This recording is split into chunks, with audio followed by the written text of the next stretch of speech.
Business में सफलता कैसे प्राप्त करें। सबसे पहले तो मेरी तरफ से बहुत बहुत बधाइयां। कहते हैं ये आयोजन जो होते हैं ना, इनसे काफी लोगों को बहुत ज्यादा फायदा मिलता है, खास करके यंगस्टर्स को, जिनमें एंटरप्रेन्योर बनने की होड़ सी मची हुई है। इससे उनको सक्सेसफुल एंटरप्रेन्योर से सही प्रेरणा मिलेगी और सही डायरेक्शन भी मिलेगी।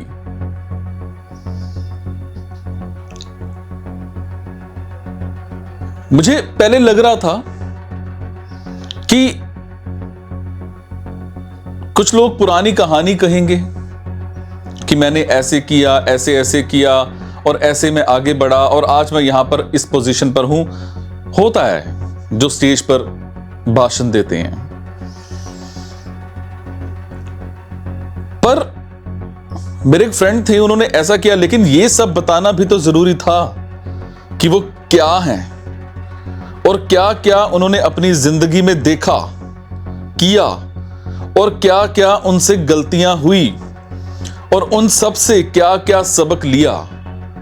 और आज हम सब उन्होंने जो कुछ एक्सपीरियंस लिया है उनसे क्या सीख सकते हैं।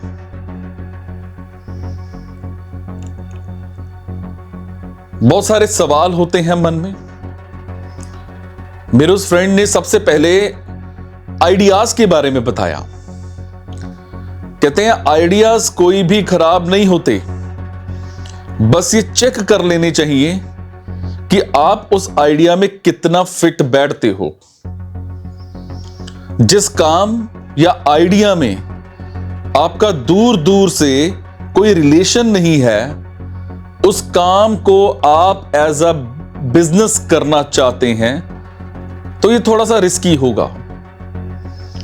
ऐसे आइडिया को एग्जीक्यूट करने में आपको टाइम और बहुत मेहनत तो करनी पड़ेगी ही, साथ ही हो सकता है कि आपको सफलता भी हाथ लगे।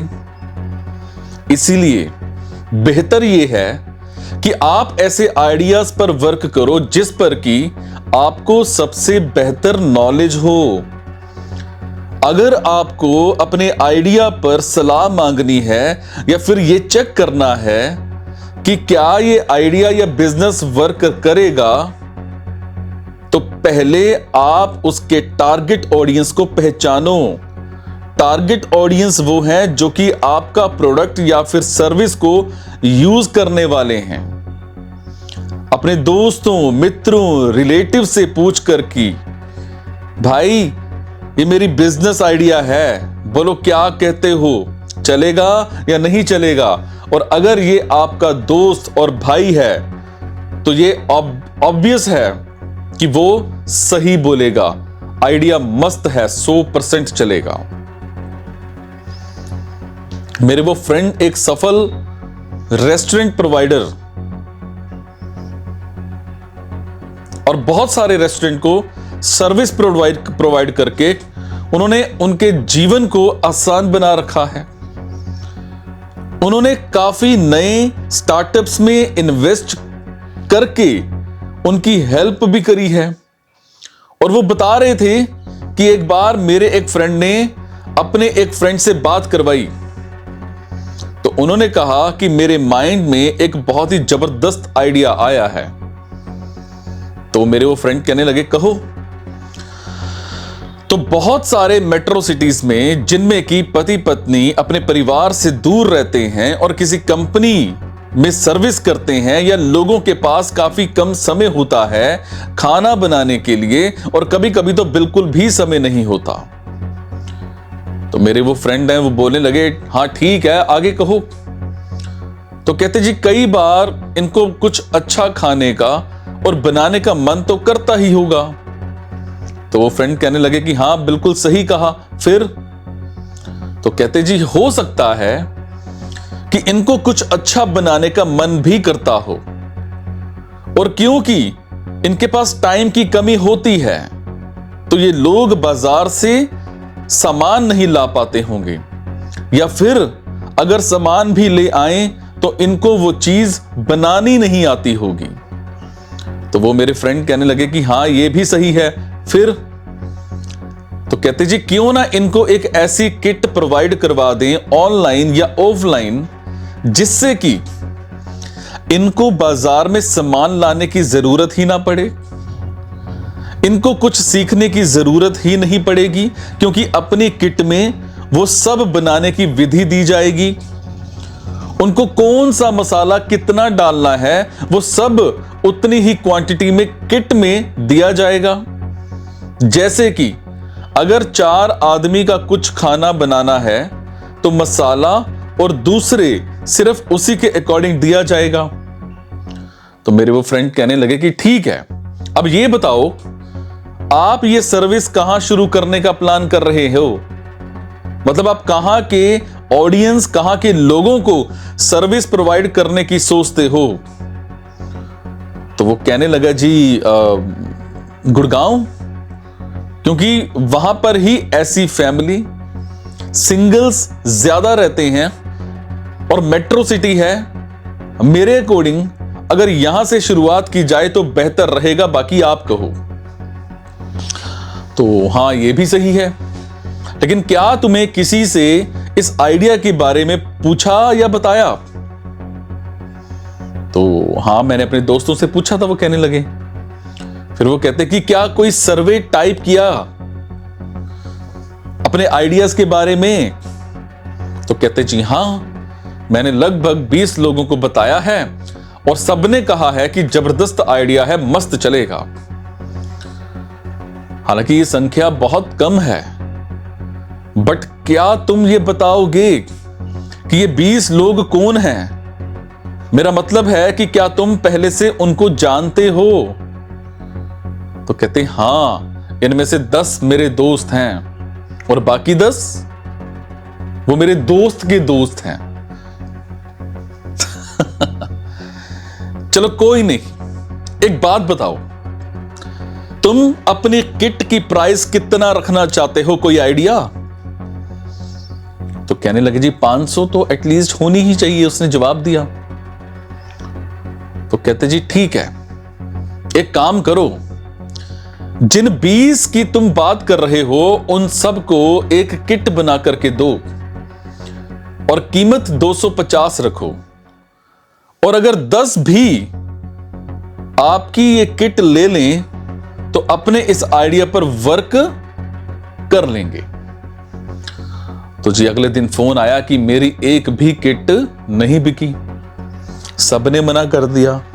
सब ये बोलते हैं कि आइडिया अच्छा है बट हमें इसकी जरूरत नहीं है। दोस्तों ऐसा ही हम लोगों के साथ होता है। हमें आइडिया आता है, अच्छा लगता है, दोस्तों से पूछते हैं, दोस्त लोग बोलते हैं भाई जबरदस्त आइडिया है, मस्त चलेगा, छा जाएगा तू। लेकिन फैक्ट ये है कि वो आपके टारगेट ऑडियंस हों ऐसा जरूरी तो नहीं है। इसीलिए अपने आइडियाज को पूरा एनालिसिस करने के लिए टारगेट ऑडियंस से पूछो, क्या वो आपका आइडिया एक्सेप्ट करेगी? क्या आप जो सर्विस देना चाहते हैं वो लेगी भी या नहीं? हां, अगर आप जो सर्विस देना चाहते हैं अगर उसकी ऑडियंस को नीड है तो आपको निश्चित रूप से अपने आइडिया को आगे ले जाने की जरूरत है, नहीं तो बिग नो।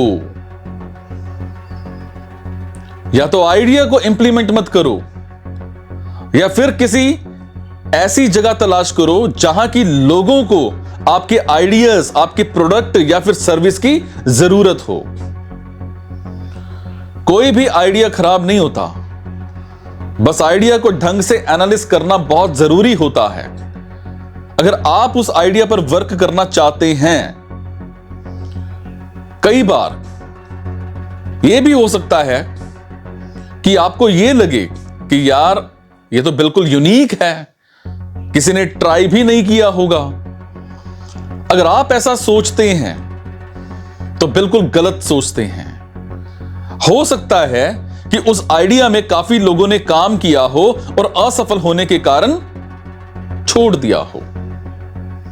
तो मेरे उस फ्रेंड ने एक और कहानी बताई। उन्होंने बताया कि एक यंग स्टूडेंट ने उनसे संपर्क किया और अपना बिजनेस आइडिया बताया। तो उसने कहा कि अपने फोटो स्टेट करवाते हैं और एक तरफ का पेज खाली रह जाता है, क्यों ना उस खाली पेज पर विज्ञापन करवा लें और विज्ञापन एडवर्टाइजर से पैसे ले लिए जाएं और जो फोटो स्टेट करवाए उसे फोटो स्टेट के पैसे ना देने पड़े। तो मेरे उस फ्रेंड ने कहा कि आइडिया अच्छा है, बट इसको अच्छे से एनालाइज करना बड़ा जरूरी है। तुम ऐसा करो कि फोटो स्टेट की 50 से 100 दुकानों पर जाओ और अपने आइडिया बताओ और उन सबके विचार नोट करते रहो, वो क्या सोचते हैं। अगर मना करते हैं तो क्यों मना करते हैं, और अगर हां करते हैं तो क्यों करते हैं। तो उसने वैसा ही किया।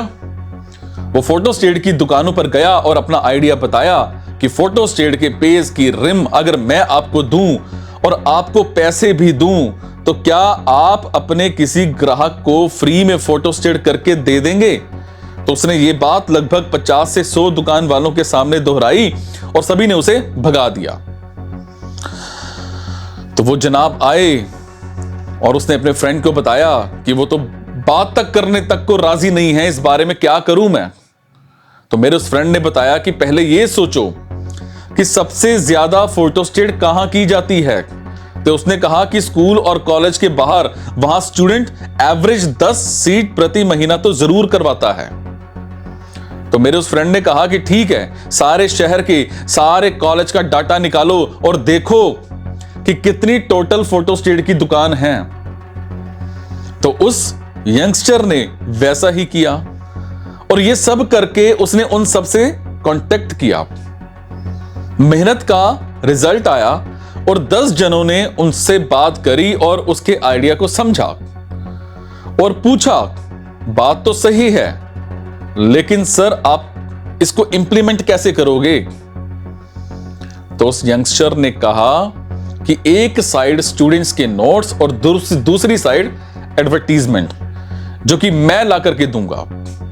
तो दुकान वाले ने बताया, भाई ऐसा नहीं चल पाएगा, इसके पीछे 2 कारण हैं।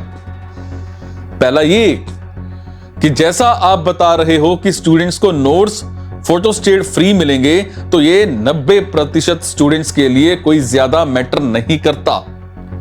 दूसरा ये कि बहुत सारे स्टूडेंट्स नंबर ऑफ पेजेस कम करने के लिए पेज के दोनों तरफ फोटो स्टेट करवाते हैं। अगर एक ही साइड फोटो स्टेट होगा तो नोट्स का वेट ज्यादा हो जाएगा, जो कि कोई भी स्टूडेंट पसंद नहीं करेगा, वो भी चंद पैसों के लिए।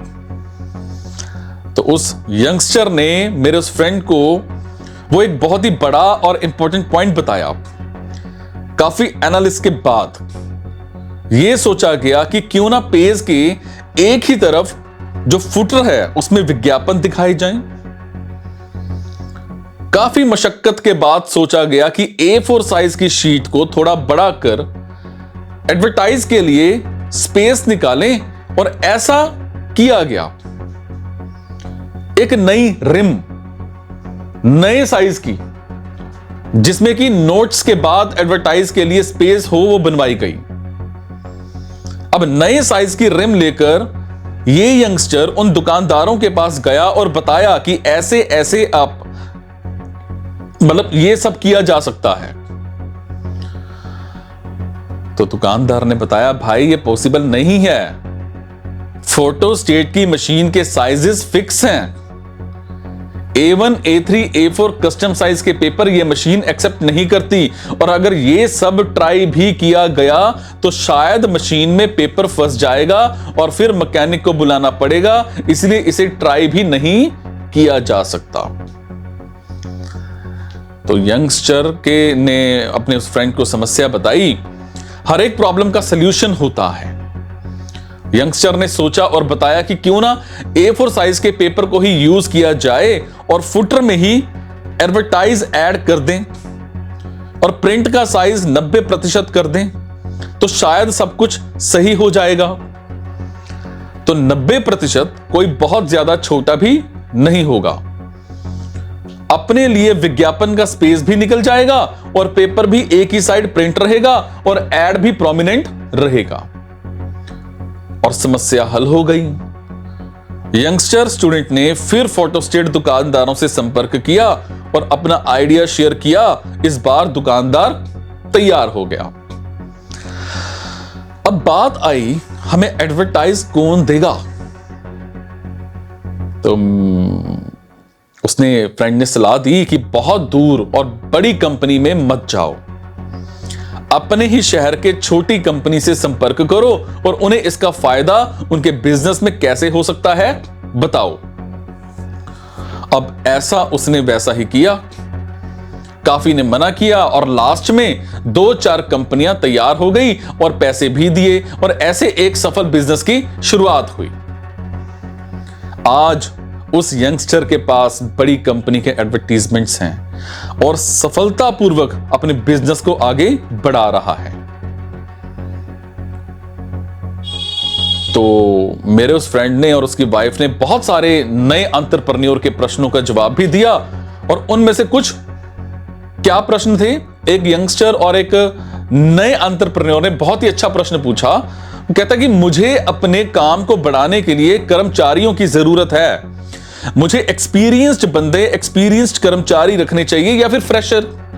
अगर मैं फ्रेशर रखता हूं तो मुझे उनको ज्यादा पैसे देने पड़ेंगे। जैसा कि मैं बता रहा हूं कि मेरा स्टार्टअप नया है तो मैं इतने पैसे देने में असमर्थ हूं, मैं क्या करूं। और अगर मैं फ्रेशर रखता हूं तो मुझे उनसे काम करवाने के लिए ज्यादा मेहनत करनी पड़ेगी और यह भी हो सकता है कि 4-5 महीने में जैसे ही वो एक्सपर्ट हो जाते हैं और वो मेरे स्टार्टअप कंपनी को छोड़कर चले जाएं। तो वो जवाब देने लगे कि आपको फ्रेशर ही रखने चाहिए। पहला ये कि आपके पास बजट कम है, दूसरा मेहनत आपको ज्यादा तो वैसे भी करनी ही है। स्टार्टअप चालू करना मेहनत का ही काम होता है तो ये सब तो करना ही है। रही बात छोड़कर जाने की, तो आप उनको हायर करते समय उनका मोटिवेशन चेक करो। काम करते समय उन पर विश्वास करो, उनको ढंग से ट्रीट करो और अच्छा करने के लिए हमेशा मोटिवेट करो। अगर वो काम अच्छा करते हैं तो उनकी तारीफ करो। तो एक युवक ने पूछा कि मैंने एक स्कूल का सॉफ्टवेयर बनाया है, अब मुझे आगे क्या करना चाहिए। मेरे पास अभी 4 क्लाइंट्स हैं, उसमें आगे नए फीचर्स डालने चाहिए या फिर मार्केटिंग शुरू करूं या फिर अभी जो क्लाइंट्स बने हुए हैं उनसे कांटेक्ट करके और क्लाइंट्स बनाने का ट्राई करूं। तो वो फ्रेंड ने पूछा कि आपके ये क्लाइंट्स स्कूल आपने अपने आप चलकर बनाए हैं या फिर ये आगे से आपके पास आए हैं? क्या इनमें से कोई आपको पहले से ही जानता था क्या इनमें आपका कोई रिलेटिव तो नहीं है? तो 3 को मैंने अप्रोच किया था और एक अपने आप आया है, उस यंगस्टर ने जवाब दिया। अब ये तो बहुत ही अच्छी बात है, आपने 1 महीने से भी कम समय में 4 क्लाइंट जोड़ दिए। इससे अच्छी बात क्या हो सकती है? मेरी राय में आपको उन क्लाइंट्स से कांटेक्ट करते रहना चाहिए बजाय मार्केटिंग या दूसरे काम के। अब हो सकता है कि स्कूल ने आपका सॉफ्टवेयर ऐसे ही चेक करने के लिए डाला हो सकता है कि डाल तो लिया हो बट फीचर्स समझ में नहीं आ रहे हो सकता है कि कोई फीचर नहीं चल रहा हो या फिर किसी फीचर में बदलाव चाहा गया हो। तो मेरी राय में आपको किसी भी कीमत में इन 4 क्लाइंट्स में किसी भी को भी जाने नहीं देना चाहिए। और अगर आप किसी और काम में लग जाते हो तो इनमें से किसी के जाने की प्रोबेबिलिटी बढ़ जाएगी। तो फ्रेंड ने इसके अलावा बहुत सारे बिजनेस टिप्स बताए, जिनमें से कुछ क्या थे। बहुत सारे स्टार्टअप्स खुलते हैं और 6 महीने या फिर 8-10 महीने में बंद हो जाते हैं, ऐसा नहीं करें। अपने आप को समय दें, अपना बेस्ट दें। क्या पता आपका बिजनेस 8-10 महीने बाद ही गति पकड़ ले। समझ पा रहे हैं? इस तरह से अपने बिजनेस को चलाइए, आपका बिजनेस चलेगा।